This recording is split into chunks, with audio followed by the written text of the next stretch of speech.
ഞാൻ മദ്യപിക്കുകയും പുകവലിക്കുകയൊക്കെ ചെയ്യുന്ന ആളാണ്. ഞാൻ ഇവിടെ ഗവൺമെൻറ് വിൽക്കുന്ന മദ്യമാണ് ഞാൻ വാങ്ങിക്കുടിക്കുന്നതും പുകവലിക്കുന്നതുമൊക്കെ. അപ്പോൾ പിന്നെ ലൈക്ക് ഇത് ഞാൻ അതുകൊണ്ടൊരു മോശപ്പെട്ട മനുഷ്യനാണോ എന്ന് എനിക്കറിയാൻ പാടില്ല. ആ സാധനം ഞാൻ കള്ളു കുടിക്കുകയും വലിക്കുകയൊക്കെ ചെയ്യുന്ന കാരണം എന്നെ കാണുന്ന കൊച്ചുമക്കളൊക്കെ ഇൻഫ്ലുവൻസ്ഡ് ആവുന്നുണ്ട്.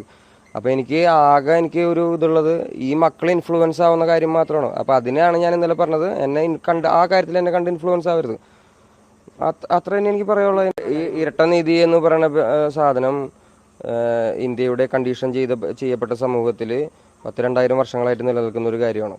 അതിനെക്കുറിച്ച് പുതിയതായിട്ട് വേടനൊന്നും പറയാനൊന്നുമില്ല. ഇരട്ട നീതി നിങ്ങൾക്ക് എല്ലാവർക്കും മനസ്സിലാവുന്നുണ്ടല്ലോ, അത് ചോറൊക്കെ തിന്നുന്ന ആൾക്കാരല്ലേ. അപ്പോൾ നിങ്ങൾക്ക് എല്ലാവർക്കും മനസ്സിലാവും. അതിനെക്കുറിച്ച് വേറെ അധികം ഒന്നും പറയാനില്ല. മന്ത്രിയുടെ അഭിപ്രായത്തെക്കുറിച്ച് അഭിപ്രായം പറയാൻ ഞാൻ ഒരാളല്ല, ഞാനൊരു കലാകാരനാണ്. ഞാൻ എൻ്റെ കല ചെയ്യുന്നു, ആ കല നിങ്ങൾ കേൾക്കുന്നു. എഴുതി പാടുക എന്ന് പറയുന്നത് എൻ്റെ ജോലിയാണ്. എൻ്റെ ജനങ്ങൾക്ക് വേണ്ടി സംസാരിക്കുക എന്ന് പറയുന്നത് എൻ്റെ ജോലിയാണ്.